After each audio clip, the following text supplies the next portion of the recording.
ओम नमः शिवाय।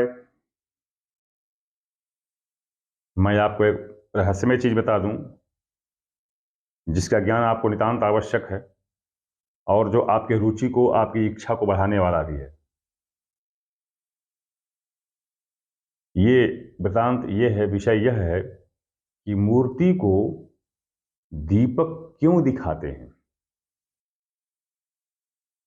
भगवान या जो देवी की जो मूर्ति है, उसको हम दीपक क्यों दिखाते हैं। उसकी तो प्राण प्रतिष्ठा हुई है, उसमें तो प्राण पड़ा हुआ है, प्राण प्रतिष्ठा है। फिर क्या वो अंधे हैं देवी देवता जो उसको हम दीपक दिखाते हैं? किस चीज के लिए दीपक दिखाते हैं? आखिर क्या वजह है, क्या कारण है? तो मैं बता दूं, इसको इसी को मैं स्पष्ट करने जा रहा हूं।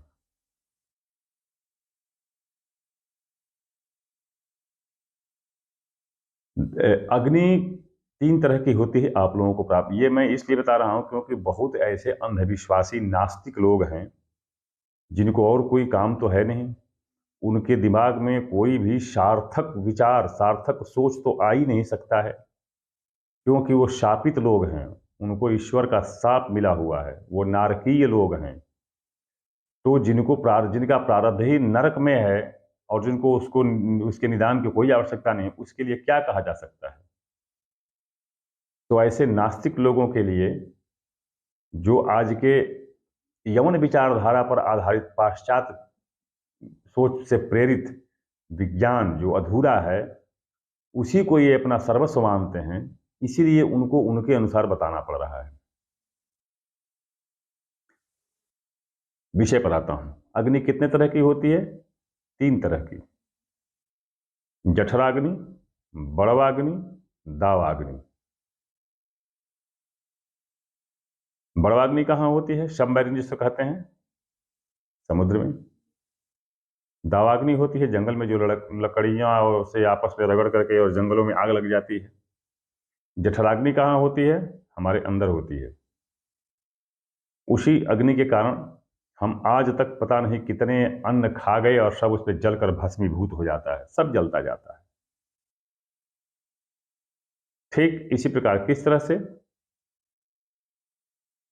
जैसे आपके परमाणु के तीन कण होते हैं, इलेक्ट्रॉन, प्रोटॉन, न्यूट्रॉन। इलेक्ट्रॉन जो होता है उसमें ऋण आवेश होता है, ऋण आवेश होता है, नेगेटिव चार्ज होता है। प्रोटॉन जो होता है उसमें धन आवेश होता है, पॉजिटिव चार्ज होता है। और जो न्यूट्रॉन है उस पर कोई आवेश नहीं होता है, नो चार्ज। सुसुप्त अवस्था में तो सुसुप्त होता है। ये अग्नि भी उसी तरह की है। सुषुप्त अग्नि कौन सी है? जठराग्नि है, हमारे अंदर पड़ी हुई है। क्योंकि अगर सुसुप्त नहीं होती, उसको जब हम अन्न खाते हैं तो वो अपने अनुसार, अपने लायक उसको जागृत करते हैं। नहीं तो अगर ये जठराग्नि हमेशा जागृत ही रहती तो हमारी अंतड़ी, हमारी मांसपेशी, हमारे चमड़े, सब हड्डी मड्डी सब जल जाते आज तक। लेकिन वो जो अंदर जाता है अन्न, वो उसको अपने मुताबिक उसको मोटिवेट करता है, इंस्पायर करता है, उसको उत्प्रेरित करता है। और उससे उतना ही ताप, उतनी ही ऊर्जा, उतनी ही आग निकलती है कि वो उतना अनाज, उतना आप जो भी चीज खाए हैं उसके मुताबिक, उसको जलाने पचाने के मुताबिक वो उत्पन्न होता है। जठराग्नि सुषुप्त होती है। बड़वाग्नि में ऋणावेश होता है, ऋण आवेश होता है। और दावाग्नि में धन आवेश होता है। आपको पता होना चाहिए, प्राचीन काल में जब ऋषि महर्षि हवन यज्ञ इत्यादि करते थे तो कहीं से वो माचिस या लाइटर नहीं ढूंढते थे। वो लकड़ियों को आपस में ही घर्षण विद्युत की तरह घर्षण करके आग निकाल लेते थे और हवन की लकड़ी में लगा देते थे, हवन में आग तैयार हो जाती थी। अब देखिए, जिस तरह से मैं विज्ञान जो है बता रहा हूं क्योंकि ये नास्तिकों के लिए है। जिस तरह से दो डायोड लगाते हैं और जब उसमें बिजली प्रवेश कराते हैं तो स्वतः ही एक नेगेटिव और एक पॉजिटिव चार्ज वाला हो जाता है। और इसीलिए जनरेटर वगैरह जब स्टार्ट होता है तो लाइन जब रहती है, जब लाइन आती है तो ये एक तो पर एक अपने आप ही एक जो है दोनों पॉजिटिव या दोनों नेगेटिव हो जाते हैं, बस दोनों का मुंह ऐसे फैल जाता है, तो वह करंट जो है वो लाइन पर चलने लगता है। और जब लाइन चली जाती है तो एक नेगेटिव एक पॉजिटिव कैसे चिपक जाते हैं और फिर जनरेटर स्टार्ट हो जाता है। इस यही जो है फंक्शन है। दीपक दीपक जो है दीपक जो है यह स्थिति के मुताबिक काम करता है। क्या मतलब कहने का कि अगर सम्मुख वाला अगर निगेटिव चार्ज का हुआ तो पॉजिटिव चार्ज का होता है, पॉजिटिव चार्ज का हुआ तो निगेटिव चार्ज का होता है। दीपक की रोशनी में ये बिल्कुल ये मतलब ये गुण है दीपक के लौ का। और यह मैं नहीं बोल रहा हूं, यह विज्ञान बता रहा है। किस तरह से हमारी जो रोशनी होती है बल्ब वगैरह की, इस रोशनी को हमारी आंख ग्रहण कैसे, क्योंकि हमारे अंदर भी चार्ज है, रोशनी कैसे ग्रहण करती है, क्योंकि हमारे अंदर उसके हिसाब से विपरीत आवेश है। अगर वही आवेश होता तो बल्ब छिप जाता। जिस तरह से सूर्य चमकता है या बहुत बड़ी लाइट चमकती है तो उसके आगे टॉर्च का रोशनी कोई काम नहीं करती है, टॉर्च की रोशनी कोई काम नहीं करती है। अंतरिक्ष में इस सूर्य जैसे पता नहीं कितने सूर्य हैं, सबको पता है आकाश गंगाएं बहुत हैं, तो सूर्य जैसी पता नहीं कितने सूर्य हैं, लेकिन फिर भी तारे छिपे हुए होते हैं। दिन में तारे छिपे होते हैं, रात में भी टिमटिमाते हैं। अब कह सकता है कोई कि बहुत दूर है, बहुत दूर है, इसे टिमटिमाते हुए नजर आते हैं। धरती तो घूमती है, कभी तो कोई तारा बड़ा होना चाहिए, दिखाई देना चाहिए। अरे पृथ्वी तो घूमती रहती है सूर्य के चारों तरफ, तो कभी तो ऐसी जगह जाना चाहिए जहां से तारे बड़े दिखाई दें, किंतु ऐसा नहीं है। कारण क्या है?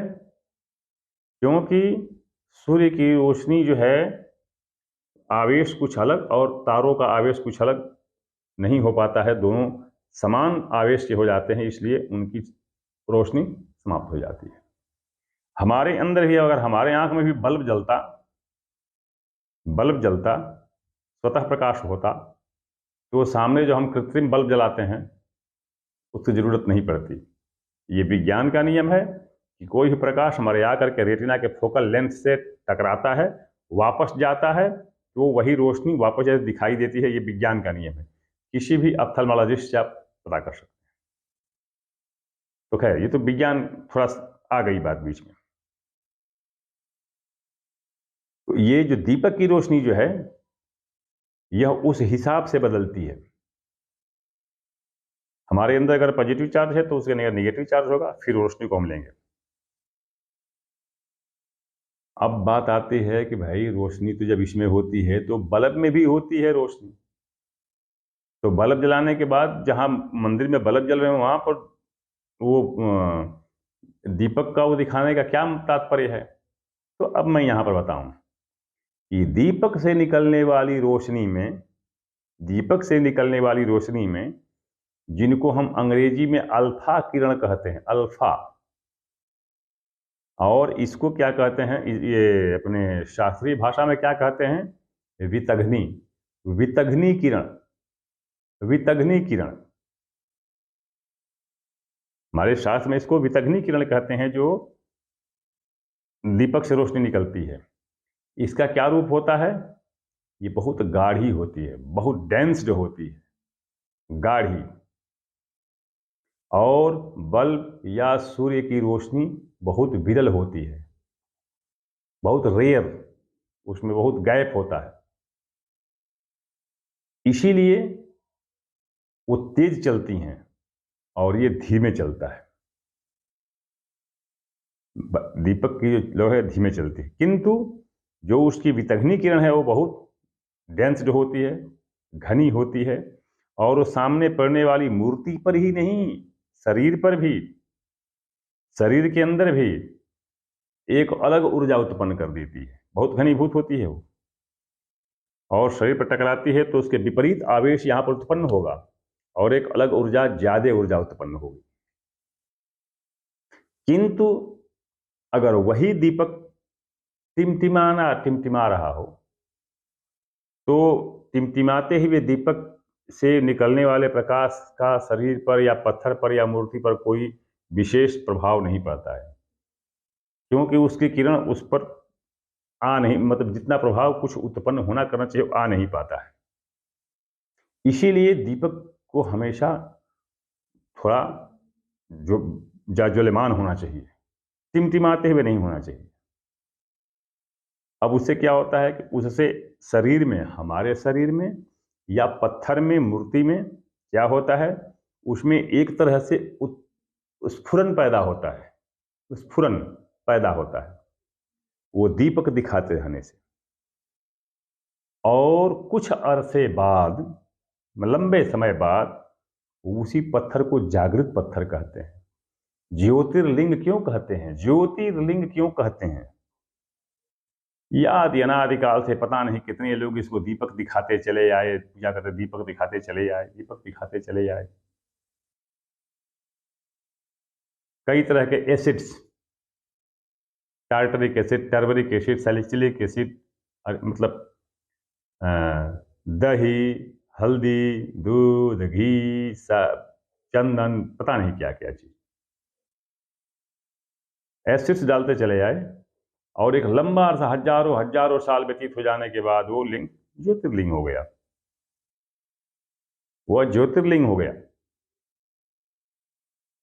वही स्थिति होती है दीपक दिखाने से। जिस मंदिर में, जिस घर में सुबह दोपहर शाम मूर्ति को दीपक दिखाया जाता हो, टिमटिमाता हुआ नहीं, टिमटिमाते हुए दीपक से कोई आवेश नहीं निकलेगा और कोई उस मूर्ति में, प्राण प्रतिष्ठित मूर्ति में कोई उससे उसको कुछ नहीं मिल पाएगा।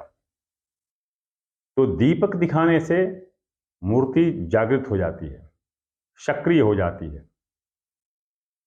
वह मूर्ति चाहे पत्थर की हो, चाहे लोहे की हो, चाहे मिट्टी की हो, वो जागृत हो जाती है। अब ये जरूर है कि मिट्टी की थोड़ी ज्यादा देर से होगी और सोने की होगी वो जल्दी हो जाएगी, अंतर इतना ही है। तो दीपक दिखाने से मूर्ति जागृत होती है, उसमें स्फुरण पैदा होता है, वितग्नि किरण जो होती है इनको संचालित करती है। जितना ज्यादा दीपक दिखाएंगे, जितनी देर उसके सामने दीपक जला करके और बैठे रहेंगे, पूजा करते रहेंगे, मूर्ति में उतनी ही शक्ति आती चली जाएगी। इसीलिए प्रावधान चला है पहले से परंपरा में, क्या, तो मैं अखंड दीप जलाऊंगा, मैं 6 माह तक दीप जलाऊंगा, दीपक जला करके मैं पूजा करूंगा, पाठ करूंगा, जप करूंगा, हवन करूंगा, तप करूंगा, सिद्धि करूंगा, वो जो भी है दीपक जलाकर। प्राचीन परंपरा है, हमारे वैज्ञानिक विद्वान थे पहले, प्राचीन ऋषि मुनि। तो ये दीपक दिखाना, अगर दीपक दिखाते हैं, इसका तात्पर्य है कि आप उस मूर्ति को या स्वयं साक्षात भगवान को, उनको आप बल दे रहे हैं, ऊर्जा दे रहे हैं, सक्रिय कर रहे हैं, ताकि आपको वरदान दे सकें, भगवान जो है वो प्रसन्न हो सकें। ये दीपक दिखाने का, ये इसी दीपक दिखाया जाता है। भुवन पारिजात एक साउथ इंडियन ये है, भुवन पारिजात, उसमें बड़ा ही अच्छी तरह से इसका विश्लेषण दिया गया है। अंतर इतना है कि वो तेलुगु में या तमिल में है, तो इसलिए वो दूसरे के माध्यम से सीखना पड़ता है, जो बताता है वही सुनना पड़ता है। किंतु जो जो विज्ञान के थोड़ा बहुत जानकार होंगे तो वो थोड़ा उनसे सुन करके और जान करके थोड़ा मिला करके पता चल जाए कि हाँ ये क्या चीज़ है।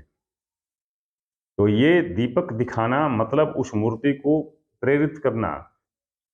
क्या प्रेरित करना मैं बता दिया ना कि उनका, अब इसीलिए हमसे कई लोग ऐसे टकरा गए हैं, नास्तिक लोग। तो हम वितग्नि किरण कहते हैं, अरे वो अल्फा है, अल्फा के भाई वो बताएंगे उनकी क्वालिटी, उनको क्या स्पेसिफिकेशन है, क्या फीचर्स हैं। वितग्नि के फीचर्स बता देता हूं मैं, फिर उनको पता चलता है कि हाँ ये वास्तव में क्या चीज़ है। तो कारण ये है कि हम दीपक को मूर्ति इसीलिए दिखाते हैं कि उस मूर्ति में जागरण पैदा हो, स्फुरण पैदा हो और वो वर देने लायक हो जाए। मेरी समझ से हमारे जो नास्तिक वृंद हैं, उनको पता होगा कि दीपक जला करके मूर्ति की पूजा करने का क्या लाभ होता है। ओम नमः शिवाय।